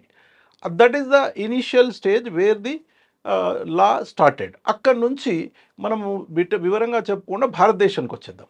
భారతదేశంలో స్వతంత్రం రాకముందు, బ్రిటిష్ వాళ్ళు, ఈ ముస్లిమ్స్ రాకముందైనా వచ్చిన తర్వాత కానీ 350 రాజ్యాలు ఉంటాయి అంటారు కదా, ఆ రాజ్యాలకు ఆయా కోడ్స్, చట్టాలు ఉండేవి. 1957లో బ్రిటిష్ జమానాలో సిపాయిల తిరుగుబాటు వచ్చిన తర్వాత బ్రిటిష్ వాళ్ళు ఒక చట్టాలు చేయాలనే ఒక నిర్ణయానికి వచ్చారు. ఆ నిర్ణయం ప్రకారము ఇండియన్ పీనల్ కోడ్ను 1860లో రాశారు. అది మొన్న రెండవది, 3 క్రిమినల్ చట్టాలు మనకు మేజర్గా. రెండవది 1860లో ఐపీసీ వస్తే 1872లో ఐఈఏ వచ్చింది, ఇండియన్ ఎవిడెన్స్ యాక్ట్. 1898లో క్రిమినల్ ప్రొసీజర్ కోడ్ వచ్చింది. 1898లో వచ్చిన క్రిమినల్ ప్రొసీజర్ కోడ్ని 1973లో మళ్ళీ రీరైట్ చేసుకున్న తర్వాత అప్పటి నుంచి ఇప్పటి వరకు కూడా సమాజ అవసరాల గురించి మార్పులు తెస్తూనే వస్తున్నాం. ఫైనల్గా హెవీగా మార్పులు, అంటే మేజర్ పోర్షన్గా మార్పులు మనకు ఈ కొత్త 3 చట్టాల ద్వారా 2023లో డిసెంబర్ 25 నాడు ఈ చట్టాలను మనము రాష్ట్రపతి ఆమోదం పొందాము. అవి ఏంటి అంటే, ఇండియన్ పీనల్ కోడ్ 1860 ప్లేస్లో భారతీయ న్యాయ సంహిత అని, ఇండియన్ ఎవిడెన్స్ యాక్ట్లో పైన భారతీయ సాక్ష్య అధినియం అని, సిఆర్పిసి ప్లేస్లో భారతీయ నాగరిక్ సురక్ష సంహిత అని మనము ఈ చట్టాలు తెచ్చుకున్నాం. అయితే భారతీయ ఈ చట్టాల యొక్క మీరు ఈ చట్టాలను తెచ్చుకొని ఒక 6 నెలలు వీటిని అవగాహన కల్పించడానికి టైం పెట్టుకొని జూలై 1 నుంచి ఇవి అమల్లోకి వచ్చాయి. 2024 జూలై 1 నుంచి అమల్లోకి వచ్చినాయి. ఈ అమల్లోకి వచ్చిన నుంచి ఇప్పుడు నడుస్తున్నాయి ఈ కొత్త చట్టాలు. మీరు అనుకున్నట్టు 511 సెక్షన్లు ఉన్న ఐపీసీలో 354 సెక్షన్లు అయినాయి నిజమే, 58 సెక్షన్లు అయినాయి నిజమే. సిఆర్పిసిలో 30 సెక్షన్లు పెరిగినాయి, ఐఏలో 2 సెక్షన్లు పెరిగినాయి. తగ్గలేదు, ఇక్కడ నేరాలు తగ్గలేదు. ఏమన్నాయంటే ఇప్పుడు ఒకే విధమైన నేరాలు ఐపీసీలో 3 ఉంటే ఏబీసీ చేశారు. ఒక 3-4 సెక్షన్ తీసేసినా 3-4 సెక్షన్లు కలిపినా ఎక్కడ దాని తగ్గింపు జరగలేదు, ఏమీ జరగలేదు, అన్నీ ఉన్నట్టే ఉన్నాయి. అవసరం లేని తీసేశారు, ఒక 3-4 సెక్షన్ తీసేశారు. ఆ విధంగా మనకు సెక్షన్లు అమలు చేస్తున్న క్రమంలో మీరు మరి ఎఫ్ఐఆర్ నుంచి వద్దాం. మార్పులు పాత చట్టాల్లో ఏముండే, ఇప్పుడు చట్టాల్లో ఏముంది ఎఫ్ఐఆర్ విషయంలో. మీరు అన్నారు ఇంటికాడ ఉండి మనము పోలీస్ స్టేషన్ పోకుండా మనం ఇంటి నుంచి క్రైమ్ రిపోర్ట్ చేయవచ్చా, దాన్ని ఈఎఫ్ఐఆర్ అంటున్నాం. ఇప్పుడు కొత్త చట్టాల ప్రకారము ఎవరైనా కంప్లైంట్ ఇవ్వదలుచుకుంటే అంతకుముందు పోలీస్ స్టేషన్కి పోయి పిటిషన్ ఇవ్వాలి, లేకుంటే పోలీస్ స్టేషన్కి పోయి ఓరల్ చెప్తే వాళ్ళు ఎస్హెచ్ఓ రాసుకొని కేసు కడతారు. అది అట్లే ఉంది. అయితే ఇక్కడ నుంచి మనము ఎఫ్ఐఆర్ను ఈమెయిల్ ద్వారా కానీ వాట్సాప్ ద్వారా కానీ పోలీస్ స్టేషన్లో ఫేస్బుక్ అది ఉన్నది కదా, దాని ద్వారా ఆ పోలీస్ స్టేషన్కు ఆ ఎఫ్ఐఆర్ను మనము ఈమెయిల్ ద్వారా తెలియజేయవచ్చు. ఇట్లని తెలియజేయవచ్చు. ఈ 3-4 సాధనాల ద్వారా, ఎలక్ట్రానిక్ సాధనాల ద్వారా పోలీస్ స్టేషన్కి తెలియజేయవచ్చు. అయితే కొత్త చట్టంలో ఏముందంటే ఎఫ్ఐఆర్ చేయాలంటే సంతకం కావాలి. దాన్ని వాళ్ళు జీడీలో నమోదు చేసుకొని వాళ్ళు మళ్ళీ కంప్లైనెంట్కు సేమ్ మాధ్యమం ద్వారా మీరు 3 రోజుల లోపల రిటర్న్ పిటిషన్ ఇవ్వవలసి ఉంటుందని ఒక మెసేజ్ పోతుంది. అతను వచ్చి ఇవ్వచ్చు, వీళ్ళైనా పోయి కలెక్ట్ చేసుకోవచ్చు. రిటర్న్ పిటిషన్ కలెక్ట్ చేసుకొని 3 రోజుల లోపల అది కాగ్నైజబుల్ అయితే కేసు కట్టాలి. ఇది ఈఎఫ్ఐఆర్. దాని తర్వాత జీరో ఎఫ్ఐఆర్ అంటే కొత్తగా వచ్చిన దాంట్లో ఏ ప్రదేశం నుంచైనా ఇంకొక పోలీస్ స్టేషన్ పరిధిలోకి పిటిషన్ ఇవ్వచ్చు. వీళ్ళు రిజిస్టర్ చేయాలి, కన్సర్న్డ్ పోలీస్ స్టేషన్కు ట్రాన్స్ఫర్ చేయాలి. కాబట్టి దీన్ని జీరో ఎఫ్ఐఆర్ అన్నారు. ఆ విధంగా మనము కొత్త ఎఫ్ఐఆర్లు కొత్త విషయాలు యాడ్ చేశాము. ఇంకొక విషయం ఏముందంటే ఎఫ్ఐఆర్ విషయంలో ఇంకొక విషయం ఏముందంటే ఈ 498A కేసుల్లో, చిన్న కేసుల్లో, లేకుంటే ఏదన్నా ఫైనాన్షియల్ ట్రాన్సాక్షన్ కేసుల్లో 7 సంవత్సరాల కన్నా తక్కువ ఉన్న కేసుల్లో ప్రిలిమినరీ ఎంక్వైరీ చేయవచ్చు అని ఉంది. అట్లంటే ప్రిలిమినరీ ఎంక్వైరీ అన్నిట్లో దానికి డిఎస్పికి ఒక చెక్ పెట్టి అతను కావాలనుకుంటే చేయొచ్చు, లేకుంటే ఇమీడియట్ రిజిస్టర్ చేయాలి. ఇది ఎందుకు చేశారు అంటే Lalit Kumar versus high court of UP వాళ్ళు ఒక 498 కేసు వచ్చినప్పుడు, అరే మీరు భర్త మీద భార్య పిటిషన్ ఇస్తుంది, ఎఫ్ఐఆర్ ఇమ్మీడియట్ 498 రిజిస్టర్ చేసి అరెస్ట్ చేసి రిమాండ్ చేస్తున్నారు అనుకోండి, చేస్తే వాళ్ళకి కుటుంబం నాశనం అవుతుంది. అంటే మరి 154 ఉన్నది కాబట్టి చేస్తున్నాము అంటే, అయితే అప్పుడు ఆ జడ్జిమెంట్ ఏమిచ్చారంటే ఇట్లాంటి చిన్న కేసుల్లో మీరు డిఎస్పి గారు డిసైడ్ చేస్తే మీకు ఒక 15 రోజుల్లో ప్రిలిమినరీ ఎంక్వైరీ చేసి మీరు చేశారని. ఇది అంతకుముందు లేకుండా ఈ కొత్త చట్టాల్లో ఆ వెసులుబాటు వచ్చింది. ఓకే సార్, గతంలో సిఆర్పి మన ఐపీసీలో ఉన్నప్పుడు భర్త ఉంటుండగా భార్య వేరే ఆయనతో అక్రమ సంబంధం పెట్టుకుంటే భర్త అది చూసి పోలీస్ స్టేషన్లో కంప్లైంట్ ఇస్తే 497 వచ్చింది. ఇప్పుడు ఆ సెక్షన్ ఉందంటారా లేదంటారా? ఆ సెక్షన్ 100% తీసేశారు. ఎందుకు? 497లో మీరు చెప్పినట్టు ఒక భర్త ఒక భార్య ఇంకొకరితో అక్రమ సంబంధం పెట్టుకుంటే అది భర్త పిటిషన్ ఇవ్వచ్చు. ఇది 497. అదే ఎప్పటి నుంచో స్త్రీ సంఘాలు కొట్లాడుతున్నాయి, లేకుంటే సుప్రీంకోర్టు చేస్తుంది. కాన్స్టిట్యూషన్ ప్రకారము మగవాళ్ళకి ఆడవాళ్లకు సమాన హక్కులు ఉన్నాయని మురళీధర్ గారు ఉంది కదా. ఉన్నప్పుడు భర్త భార్యకు తెలియకుండా ఇంకొక స్త్రీతో అక్రమ సంబంధం పెట్టుకుంటే 497 లాగేదో ఉండాలి కదా, అవును. అది లేదు, ఐపీసీలో లేదు. లేనందుకు ఇద్దరు సమానమే కాబట్టి అది పెట్టలేం కాబట్టి తీసేయడం జరిగింది. భర్త భార్యకి తెలియకుండా వేరే ఆమెతో అక్రమ సంబంధం పెట్టుకుంటే అది భార్య కొంతమందితో వెళ్ళి పట్టుకొని అక్కడ కొట్టడం చేస్తుంటది. అవును. అప్పుడు అటువంటి సంఘటన జరిగినప్పుడు ఏ సెక్షన్ వస్తుందండి ఇప్పుడున్న సెక్షన్ ప్రకారం? ఇప్పుడు కొట్టినందుకు సెక్షన్ పెడతాం వీళ్ళందరి మీద. ఇప్పుడు అక్కడ క్రైమ్ రాదా? క్రైమ్ రాదు ఇక, అప్పుడే లేదు, ఇప్పుడు ఇది లేదు, అది లేదు అంటే కాదు, భార్య భర్త వేరే వాళ్ళతో అక్రమ సంబంధం పెట్టుకునే విషయాన్ని రెడ్ హ్యాండ్ పట్టుకుని కొట్టకుండా కంప్లైంట్ ఇచ్చింది అనుకో. అవును, లేదు మరి అప్పుడు కూడా ఇప్పుడు లేదు ఇక, ఆ సెక్షన్ లేదు, అక్రమ సంబంధం సెక్షన్ లేదు ఇక. అంటే 497 లేదు ఇప్పుడు. 497 100% తీసేశారండి, there is no doubt about it. అంటే భర్త భార్య ఎవరు అక్రమ సంబంధం పెట్టుకుని కేసులు లేవు. అసలు చట్టంలో మేజర్ స్త్రీ మేజర్ పురుషుడు ఒక ఇంటర్ కోర్స్ చేస్తే దెర్ ఇస్ నో సెక్షన్. మొదటి నుంచి లేదు, ఐపీసీలో అప్పుడు లేదు, ఇప్పుడు లేదు. అదే మ్యారీడ్కి ఒక 497 ఉండే, అది స్త్రీల మీదనే ఉండే. ఈ స్త్రీయే అక్రమ సంబంధం పెట్టుకుంటే అప్పుడున్న 497లో కూడా స్త్రీ మీద కేసు లేదు. అదేందో మరి ఇప్పుడు అది లేదు, స్త్రీ మీద కేసు అప్పుడు లేదు, పురుషుని మీదనే కేసు. ఇప్పుడు అది లేదు, ఇది లేదు, తీసేసారు. ఇది ఇప్పుడు మనం చూసుకుంటే మీరు పెళ్లి చేసుకుంటే భార్య ఏమన్నా మీకు ఆస్త్యా భారత కాలం నుంచి వస్తుంది. అది ద్రౌపది అడిగింది, ద్రౌపది ఏమని అడిగింది, తన్నోడి నన్నోడేనా, నన్నోడి తన్నోడేనా ప్రాపర్టీ నేను నన్ను పెట్టడానికి, అప్పటి నుంచి వస్తున్నా. సరే, ఒకవేళ భర్త భార్య ఉంటుండగా భర్త రెండో పెళ్లి చేసుకున్నాడు అనుకోండి, రెండో పెళ్లి సెకండ్ బైగమి కింద వస్తాయి. ఇప్పుడు ఉందా? బైగమి పెళ్లి చేసుకుంటే బైగం సెక్షన్ ఉంది, కానీ అక్రమ సంబంధం పెట్టుకుంటే కేసు లేదు. పెళ్లి చేసుకుంటాం, రెడ్ హ్యాండ్ పట్టుకుంటున్నారు కదా. ఇప్పుడు పట్టుకుంటే ఏంటంటే అఫెన్స్ లేనప్పుడు పట్టుకుంటే ఇప్పుడు అఫెన్స్ ఉంది, అఫెన్స్ లేదు. నేను నా తండ్రి ఇంటికి వచ్చి నాకు ఆస్తి అని నేను దొంగిలించుకొని పోయినా, అది నాకు రావాల్సింది. అట్లా వచ్చి కేసు వస్తే కొడుకు మీద తండ్రి కేసు పెడతాడా? అది నాదే నీదే కాబట్టి పెట్టాం. అట్లా ఎగ్జామ్షన్స్ ఉంటాయి కదా.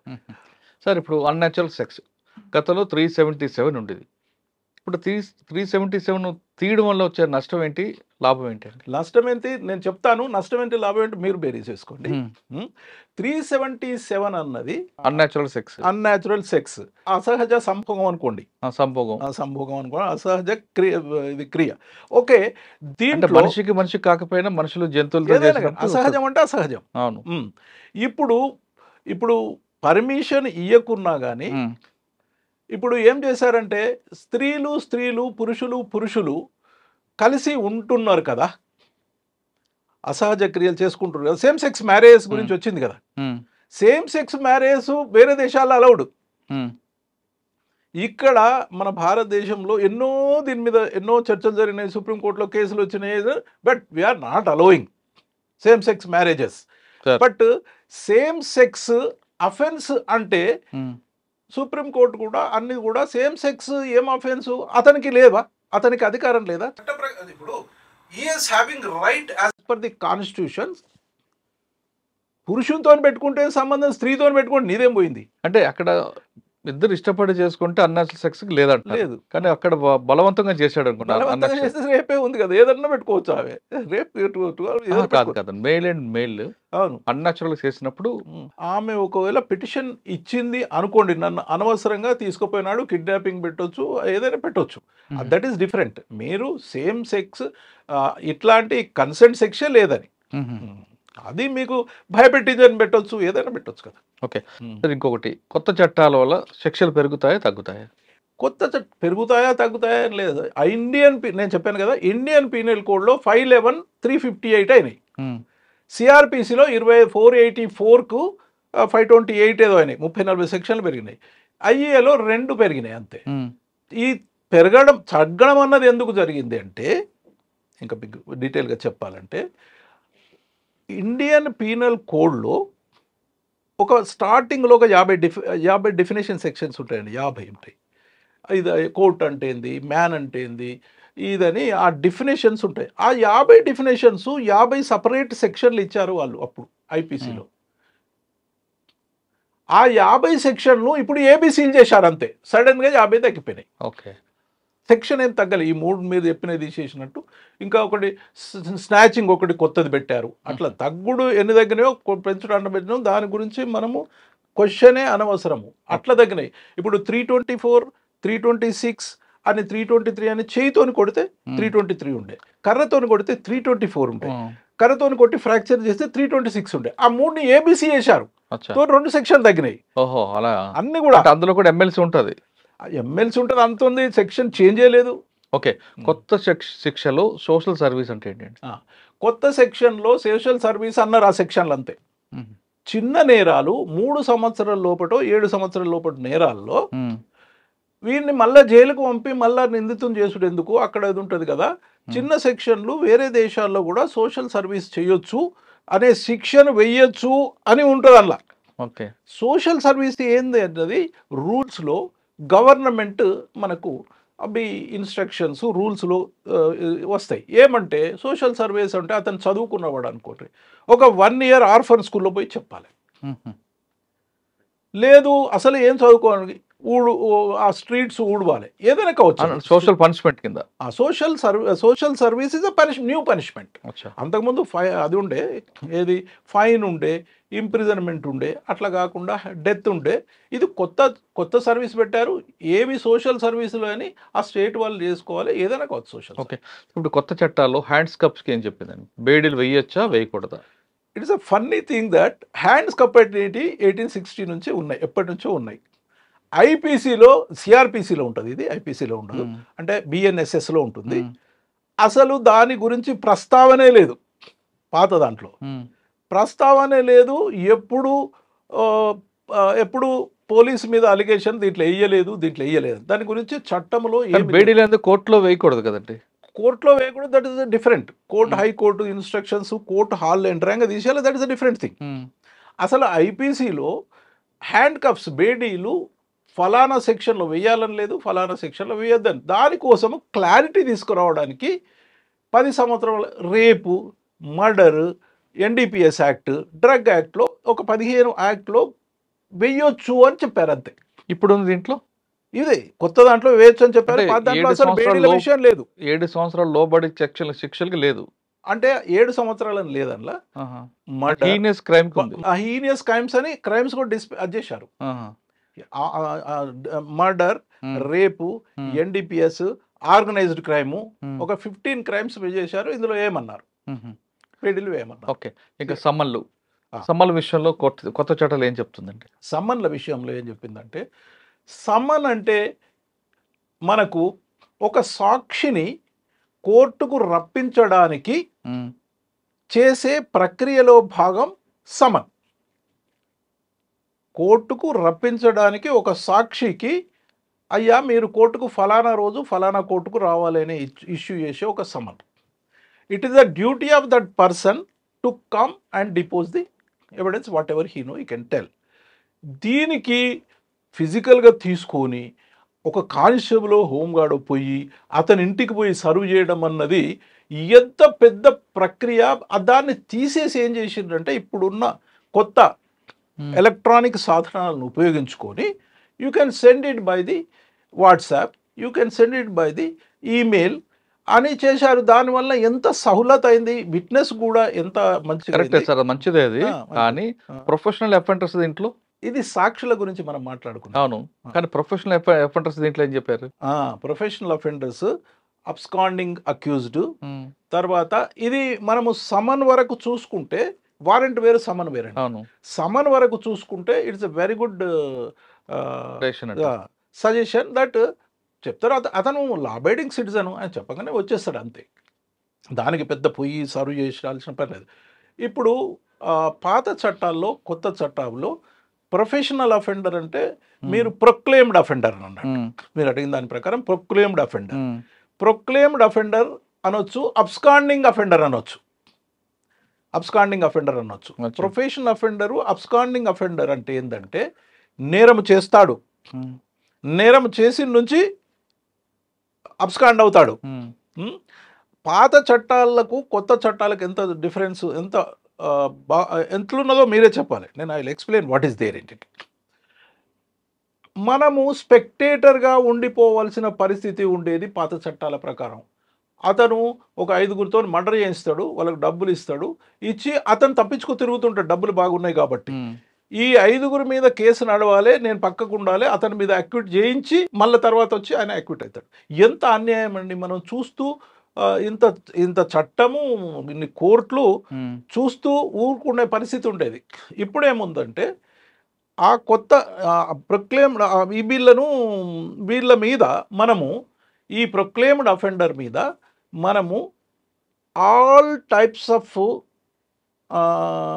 సర్వ్ చేయడానికి, అతను రప్పించడానికి మనము అన్నీ కూడా ప్రయత్నాలు చేశాము అని కోర్టుకు నమ్మించగలిగితే ఆ ప్రొక్లెయిమ్డ్ అఫెండర్ యొక్క ఆస్తులను కూడా జప్తు చేయొచ్చు.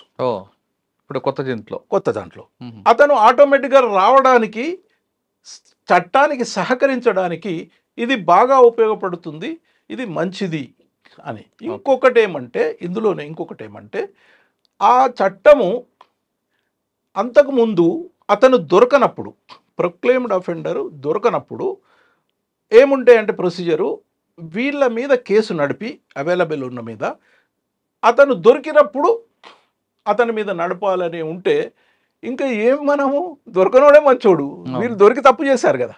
దానికి ఏం చేశారంటే ఇప్పుడు ఆ ప్రొక్లెయిమ్డ్ అఫెండర్ మీద అన్ని విధాలైన చేసి వాడు కావాలని తప్పించుకునే తిరుగుతున్నాడు అనేది మనం పోలీసు వాళ్ళ ఫిల్ చేస్తే, అతను నమ్మితే the trial will be conducted along with these people in his absence. చేసింది ఎంత మంచి ఇది చూడండి. అదొకటే కాదండి, ముందు ఆ ప్రాపర్టీ సీజ్ అనేది సగం చచ్చిపోతాడు. అంటే ప్రెషర్ చేస్తున్నాం మనం, అతను ప్రెషర్ చేస్తున్నాం, రా అప్పేరుగా నీకు ఒకవేళ ఏం లేకుంటే. అయితే అతని మీద చేస్తే అతను ఇంకా ఫర్దర్ ఏం లాభం చెప్తున్నా, వీళ్ళకి 10 సంవత్సరాల శిక్ష అయితే వాళ్ళకి 10 సంవత్సరాల శిక్ష అవుతుంది. అయితే అతని మీద కన్విక్టెడ్ కాబట్టి, రెడ్ కార్నర్ నోటీస్ తీసుకోవడానికి కన్విక్టెడ్ కాబట్టి, అతనికి కన్విక్షనే కాకుండా అతను ఆపలేం కదా.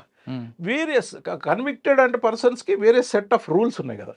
Then it is very difficult for him to avoid arrest. These are the 2 proclaimed offender గురించి. వాడు బెనిఫిట్ ఉంది సొసైటీకి. రైట్.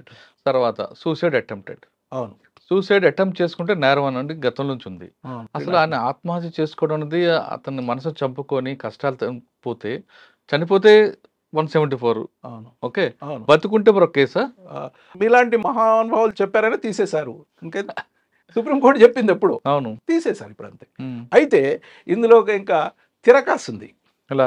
ఎలా అంటే ఇది 100% తీసేశారండి, దీన్ని మార్చలేదు సెక్షన్. అయితే దాని విజ్ఞులు లా మేకర్స్ ఉపయోగించి ఒక సెక్షన్ కొత్తగా పెట్టారు. దీన్ని తీసేసి ఒకటి పెట్టారు, దీన్ని మార్చొస్తుంటే బట్ తీసేసి ఒకటి పెట్టారు. ఏం పెట్టారంటే, గవర్నమెంట్ సర్వెంట్ ముందు కిరోసిన్ తీసుకొచ్చి ఒక వ్యక్తి పోసుకొని నువ్వు ఆ పని చేయకుంటే నేను చచ్చిపోతా అంటాడు. అది బ్లాక్మెయిల్ కదా. బ్లాక్మెయిల్ అయితే ఒక సెక్షన్ పెట్టింది, దానికి ఒక సెక్షన్ పెట్టింది సపరేట్. ఇట్లాంటి పరిస్థితులు కూడా శిక్షార్హుడు అని. సార్ ఇప్పుడు కొన్ని కేసుల్లో ఎలక్ట్రానిక్ ఎవిడెన్స్ ఇందులో యూస్ఫుల్ కాదు. ఎలక్ట్రానిక్ ఎవిడెన్స్ ఎంత యూస్ఫుల్ అంటే, ఇట్ ఇస్ కళ్ళకు కట్టినట్టు చూపెడుతుంది కదండి. ఇప్పుడు నేను ఒక సెర్చెస్ చేస్తుంటా, సెర్చెస్ చేసేటప్పుడు ఇప్పుడు కంపల్సరీ వీడియో చేస్తూనే సెర్చెస్ చేయాలి. ఎలక్ట్రానిక్ ఎవిడెన్స్ వీడియో చేస్తూనే సెర్చ్ చేయాలంటే ఎంత ట్రాన్స్పరెంట్ అండి. పోలీసు మిస్ చేయడానికి ఉండదు, సెర్చ్ పర్సన్ కూడా మిస్ చేయడానికి ఉండదు. ట్రాన్స్పరెన్సీ తీసుకొచ్చారు ఎలక్ట్రానిక్ ఎవిడెన్స్. తర్వాత అది ఎలక్ట్రానిక్ ఎవిడెన్స్ అట్లా తీసుకొచ్చారు. ఓకే సార్, కొత్త చట్టాలు అవగాహన గురించి బాగా చెప్పారు. కానీ తెలుగు రాష్ట్రాల్లో ఒక సమస్య ఎప్పటి నుంచి ఉంది. అందులో ప్రధానం చూస్తే కంప్లైంట్ తెలుగులో రాస్తారు, మీరు విచారణ తెలుగులో చేస్తారు, అనుమానితం తీసుకొస్తారు, అక్కడ కూడా తెలుగులో జరుగుతుంది.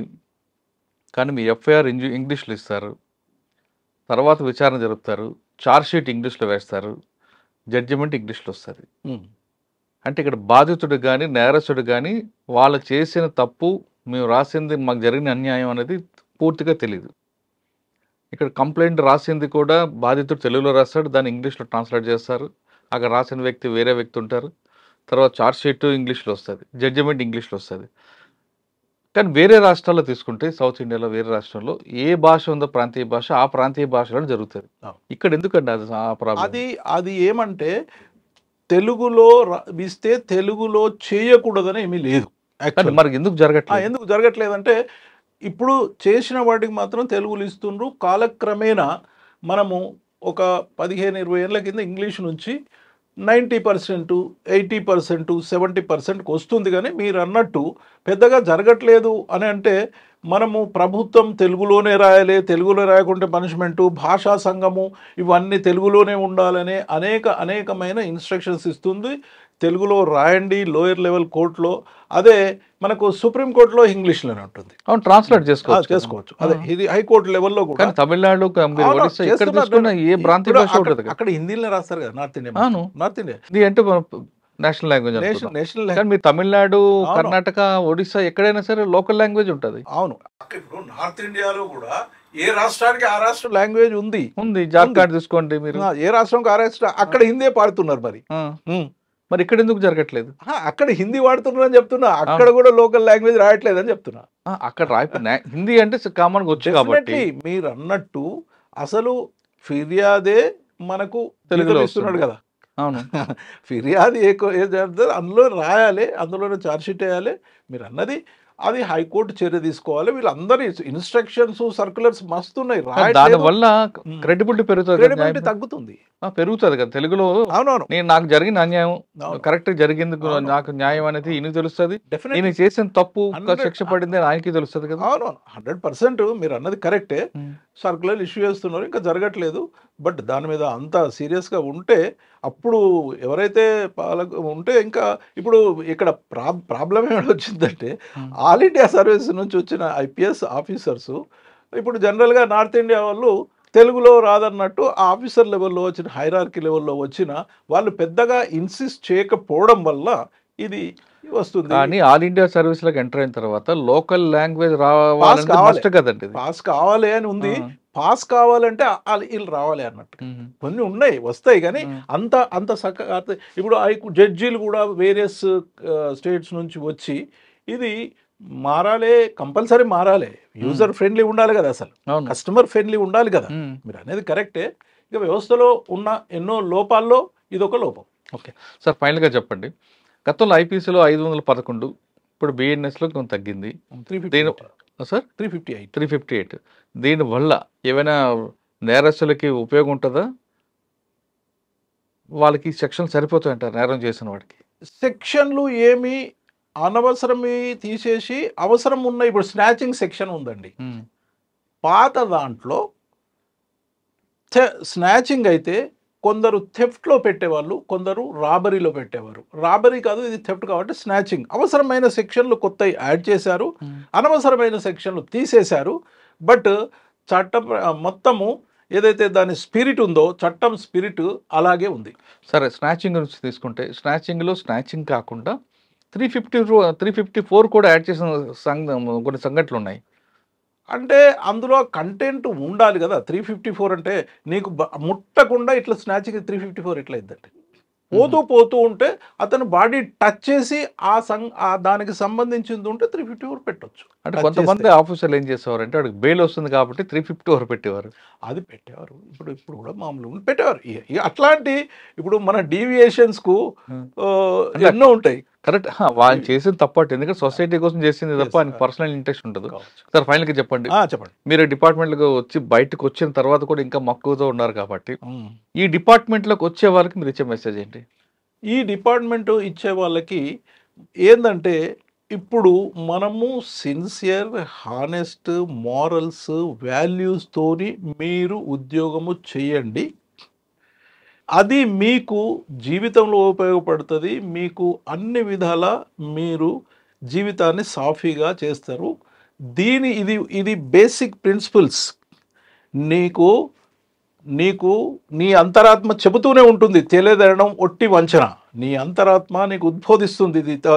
బట్ నువ్వు అటు ఇటు పక్కన పోతే నీకు చాలా నష్టాలు, కష్టాలు వస్తాయి. మేము చాలామంది ఆఫీసర్లు చూసాము. మీరు ఈ ఏదైతే డీవియేషన్స్తోని ఎప్పుడైతే మీరు తప్పులు చేస్తారో, తప్పులు చేసినప్పుడు మీకు తప్పకుండా మీకు జీవితంలో చాలా కష్టాలు వస్తాయి అని చెప్తాము. You don't deviate from law, don't expect anything from society. Okay. కానీ గతంలో డిపార్ట్మెంట్లోకి వచ్చిన వాళ్ళు కమిట్మెంట్తో వచ్చేవారు, ఒక ప్యాషన్గా వచ్చేవారు. మీరు మీలాంటి వాళ్ళు నక్సల్స్ మూవ్మెంట్ వచ్చినప్పుడు యూనిఫామ్ లేకుండా కుటుంబాలకు దూరంగా ఉండి పనిచేసే రోజులు. ఇప్పుడు నక్సల్స్ మూవ్మెంట్ క్రమేపీ తగ్గింది కాబట్టి ఇప్పుడు అందరూ పోలీస్ ఆఫీసర్ అంటే ఇంటీరియర్గా ఉన్న వాళ్ళు కూడా యూనిఫామ్ వేసుకొని పనిచేస్తున్నారు. పోలీస్ డిపార్ట్మెంట్కి ఇటీవల కాలంలో వస్తున్న వాళ్ళు వస్తూనే కరప్షన్ వైపు వెళ్ళడం, వేరే వేరే యావిగేషన్ వెళ్తున్నారు. మరి వాళ్ళకి ఏం చెప్తారు మీరు? రైట్. ఇప్పుడు ఒకటేమంటే అప్పట్లో ఒక ఎస్పీ ఉన్నారనుకోండి, ఎప్పుడో డిఐజీ ఐజేఏక ఏదో చిన్న చిన్న రిమార్క్స్, ఒక ఎస్ఐ వచ్చారనుకోండి డిఎస్పీకి వచ్చే వరకు ఆయన నీట్గా ఉండేవాడు. కానీ ఇప్పుడు ఐపీఎస్ రాగానే బ్యాటింగ్, ఎస్ఎస్ సీట్లో కూర్చోగానే ర్యాగింగ్ అవుతుంది. రైట్. దీనికి అందరూ నేను ఇంతకుముందు చెప్పిన విధంగా ఉండాలి అన్నది ఒకటి. నేను సోషో ఎకనామిక్ ఆస్పెక్ట్ చెప్తాను. ఇప్పుడు సోషో ఎకనామిక్ ఆస్పెక్ట్ ఏమంటే, సంఘములో మేము పుట్టిన క్రమంలో, మా ఏ జనరేషన్ పుట్టిన క్రమంలో, పుట్టిన క్రమంలో సత్యవంతుడు, ధర్మాత్ముడు అంటే విలువ ఉండేది. మా తండ్రులు అప్పుడు సత్యవంతుడు అందరూ చాలా విలువ ఇచ్చేది. అది కాలక్రమేణా మోడర్నైజేషను, గ్లోబలైజేషను వలన ఇది పెరిగి డబ్బులు ఉన్నోనికే విలువ రావడం స్టార్ట్ అయింది. అందుకని ఆ హానెస్టీ అన్నది తగ్గి డబ్బులు ఉన్నోనికే విలువ ఉంది కాబట్టి డబ్బులు ఉన్నోడే గొప్పోడు అనేది అని వచ్చింది. కాలక్రమేణా సొసైటీలో ధర్మం, న్యాయం తగ్గి సొసైటీలో మీకు ఈ డబ్బుల మీద మోజు, కరప్షన్ లెవెల్స్ పెరిగిపోయి ఒకరిని చూసి ఒకరు అంత అంతస్తు ఉండాలి, అంత ఆస్తి ఉండాలి అనే వస్తే అదే సొసైటీ నుంచి వీళ్ళు వచ్చారండి. ఆ ఆలోచనతోనే వచ్చారు, ఆ ఆలోచనతోనే వస్తున్నారు. కాబట్టి న్యాచురల్గా the police officers are reflection of the society. కరెక్టే. అటువంటి వాళ్ళు కూడా పైనుంచి దిగబడలేదు కాబట్టి సొసైటీ వచ్చినప్పుడు ఎన్పిఎల్ కానీ లేదంటే టీఎస్పిఏలో కానీ ఇటువంటి వాళ్ళందరికీ కరెక్ట్ ట్రైనింగ్ ఇవ్వచ్చు కదా. మేము కరెక్ట్ ట్రైనింగ్ ఎంత మారల్స్ మీద, వాల్యూస్ మీద, హానెస్టీ మీద చాలా ఉదాహరణలు చెప్తున్నాం. ఇంకా మార్పు రావట్లేదు అంటారా? అంటే ఉదాహరణలు చెప్తే స్ట్రిక్ట్లీ స్పీకింగ్ ఎంత చెప్పినా మనిషి ఆ వస్తున్న క్రమంలో వాళ్ళకి అది ఉంది, వీళ్ళకి ఇది ఉంది, వీళ్ళకి ఇది ఉంది అనే క్రమంలో అదే దానికి నేను అదే చెప్తాను వాళ్ళకు. ఏం చెప్తాను అంటే, మీరు వస్తున్న క్రమంలో ఇంకా మీరు ఒక ఆస్పెక్ట్ తీసుకురాలేదు. నేను ఇప్పుడు చెప్తాను, పొలిటికల్ ఇంటర్ఫియరెన్స్ ఉంది కదా, మీరు ఏదో చెప్తారు అని నేను ఇట్లా చెప్తున్నప్పుడు అన్నది సంఘటన చెప్తాను. మీరు ఏదో చెప్తారు సార్, హానెస్ట్ అది ఇది అని చెప్తారు సార్. మీరు పొలిటికల్ వాళ్ళు పోస్టింగ్ అవుతుంది కదా సార్, ఎట్లా అని వాళ్ళు అడుగుతారు. కరెక్ట్ క్వశ్చన్ అడిగారు మీరు. పొలిటికల్ పోస్టింగ్స్ అన్న దాని గురించి ఇక్కడ మీరు విచారించడము, మీరు ఉద్యోగం రాసి ఉద్యోగంలోకి వచ్చినప్పుడు జీతం మీద బతుకుతాననే వచ్చారు కదా, అంతే కదా, జీతం మీద బతుకుతానే వచ్చారు. అందరూ పైకి చూడడానికి జీతం మీద బతుకుతాం సార్, మేము హానెస్ట్ అనేది అంటారు. అన్నప్పుడు 1000 పోస్టులు ఉంటే, 1000 పోస్టులు ఒకసారి 100 తీసుకుందాం సార్ పర్సెంటేజ్. 100 పోస్టులు ఎస్ఐస్ పోస్ట్ ఉన్నాయనుకోండి, ఎస్ఐ డిఎస్పీ ఏదైనా అంతే, ఎస్ఐస్కు ఎక్కువ ట్రైనింగ్. 100 పోస్టులు ఉంటే 33 నుంచి 40 పోస్టులే పోలీస్ స్టేషన్ లెవెల్లో యూనిఫామ్ చేసుకునేటివి ఉంటాయి. 66 to 60 పోస్టు సిఐడి ఉంటాయి, ఇంటెలిజెన్స్ ఉంటాయి, ఏసీబీ ఉంటాయి, విజిలెన్స్ ఉంటాయి, మనకు అకాడమీ ఉంటాయి, ఎన్నో ఉంటాయి. మీరు ఇప్పుడే ట్రైనింగ్లు ఉండంగా మీరు కూడా ఇప్పుడు ఒక పోలీస్ స్టేషన్లో ఒక సిఐ ఉంటాడు, 10 మంది వేసా. ఆ 10 మంది వేసేల మీద పొలిటికల్ ప్రెషర్ ఏముండదు. ఆ పొలిటికల్ ప్రెషర్ ఉండేది ఏదో 10-20% ఉన్న పోస్టులకు. దాని గురించి మీరు ఇప్పుడు పోతున్నారు 10-20-80% 70% హానెస్ట్గా, ఇంపార్షియల్గా ఉండి 10 to 5 డ్యూటీ చేసుకొని మీ భార్య పిల్లలు చూసుకునే అది ఉండంగా మీరు 10-20 కరప్షన్ వరకు పోయేటోళ్ళు పోతారు, నష్టపోయేటోళ్ళు నష్టపోతారు, జైలుకు పోయే వాళ్ళు జైలుకు పోతారు. మీకు ఆలోచన ఎందుకు? మీరైతే జీతం కోసం వచ్చారు. జీతం అంటే 10 to 5 ఏసీబీకి పోండి, సిఐడికి పోండి, 10 to 5 జాబు మీ భార్య పిల్లలతో మంచిగా వేసుకొని, నేను నా పర్సనల్ ఎక్స్పీరియన్స్తో చెప్తున్నాను, వాళ్ళకి చెప్తాము. మీరు చిన్నప్పటి నుంచే కరప్షన్ అంటూ పెరుగుతుంటే మీ పిల్లలు కూడా కరప్ట్ యాటిట్యూడ్ పెరుగుతుంది. వాళ్ళు మీరు ఎన్ని కోట్లు సంపాదించినా వాళ్ళు ఒక్క రోజులో ఖర్చు పెడతారు. అదే నేను స్టార్టింగ్లో ఏసీబీకి 6 years పోయినాను. అట్లా పోతే అదే ఉంటే మీ పిల్లలు ఆ విధంగా ఉండి వాళ్ళు మంచి చదువులు చదివి మంచిగా చదివి మిమ్మల్ని సాధే స్థితికి వస్తారు. నేను ఎక్స్పీరియన్స్తో చెప్తాను అని ఇలాంటి ఎన్నో ఉదాహరణలు. లాల్ బహదూర్ శాస్త్రి గారు తన యొక్క కార్ని ఒకరోజు కొడుకు వాడితే ఆ కారుకు సంబంధించి 8 గంటలు వాడినందుకు ప్రైవేట్ వాళ్ళు వాడినందుకు 200 రూపాయలు ఉంటే 200 రూపాయలు అప్పుడు ఇచ్చి అందులో ట్రెజరీలో కట్టి అదనలో పెట్టిండ్రు. మదనమోహన మాలవ్య ఇట్లాంటి మహానుభావుల యొక్క హానెస్టీ వాటిని గురించి చెప్తా ఉంటాం. కానీ మార్పు ఉండదు అంటారు. మీకు మార్పు ఉండదు అని చెప్పడం లేదు. మీరు కొంత కాకుండా ఇప్పుడు అందులో ఒరిజినల్గా మీకు హానెస్ట్ లేరు అని కాదు. హానెస్ట్ ఇప్పుడు ఒక 30% ఒరిజినల్ ఉంటారు అనుకోండి, 40కి పెరుగుతుంది. అంతేగాని మొత్తం మార్పు ఎక్కడ సాధ్యం కాదు కదా. ఓకే. ఈ మధ్యన ఇంకా ఏం చెప్పాలంటే ఏం చెప్పాలంటే వాళ్ళకి చెప్తాను నేను 1/3 మొత్తం నేను హోంగార్డ్ నుంచి ఎస్పీల వరకు ఐపీఎస్ ఆఫీసర్ 1/3 చాలా ఇంట్రెస్ట్గా వింటారు. చేయాలి ఇదేదో చేసుకో అంటారు. 1/3 యావరేజ్గా వింటారు. 1/3 చల్తా హై అనేటోళ్ళు ఉంటారు. సమాజంలో చల్తా హై అనేటోళ్ళు ఉంటారు. అట్లా పోలీస్ డిపార్ట్మెంట్ రండి, వచ్చిన వాళ్ళు మాత్రం నీతిగా నిజాయితీగా నిబద్ధగా పనిచేయాలనుకునే వాళ్ళు మాత్రమే రండి అంటున్నారు మల్హరా గారు. కేవలం డబ్బుల కోసం అయితే ఈ డిపార్ట్మెంట్ వద్దు, ఇంకా చాలా డిపార్ట్మెంట్ అంటున్నారు. కానీ పోలీస్ డిపార్ట్మెంట్లో కూడా ఒక టైం పనిచేసి జీతం తీసుకొని కుటుంబంతో పనిచేయాలనుకుంటే ఫోకల్ పోస్ట్ కాదు, నాన్ ఫోకల్ పోస్టులు చాలా ఉంటాయి. అందులో డబ్బులు రావు కానీ ప్రశాంతంగా పనిచేసుకోవచ్చు, ప్రజలకు సేవ చేయొచ్చు. ఉదాహరణకు ఏసీబీ, సిఐడి ఇటువంటి డిపార్ట్మెంట్ చూసుకోండి. కానీ వస్తూనే ఫోకల్ పోస్టులో కూర్చోవాలి, డబ్బులు సంపాదించాలి అన్న భావంతో వచ్చిన వాళ్ళు ఇవాళ కాదు రేపైనా సరే ఖచ్చితంగా ఇబ్బందులు ఎదుర్కొంటారు. అంతేకాకుండా మిమ్మల్ని చూసి మీ పిల్లలు కూడా చెడు మార్గంలో పడే అవకాశం ఉంది. కాబట్టి ఖచ్చితంగా ప్రజలకు సేవ చేయాలంటే పోలీస్ డిపార్ట్మెంట్ రండి, నీతిగా నిజాయితీగా నిబద్ధగా పనిచేయండి అంటూ మల్హరా గారు చెప్తున్నారు. ఇది మల్హరా గారితో ఎక్స్క్లూజివ్ ఇంటర్వ్యూ. వచ్చే వారం మరో గెస్ట్తో మళ్ళీ కలుద్దాం. అంతవరకు నమస్తే. Thank you very much. Thank you Muralidhar గారు. Thank you very much.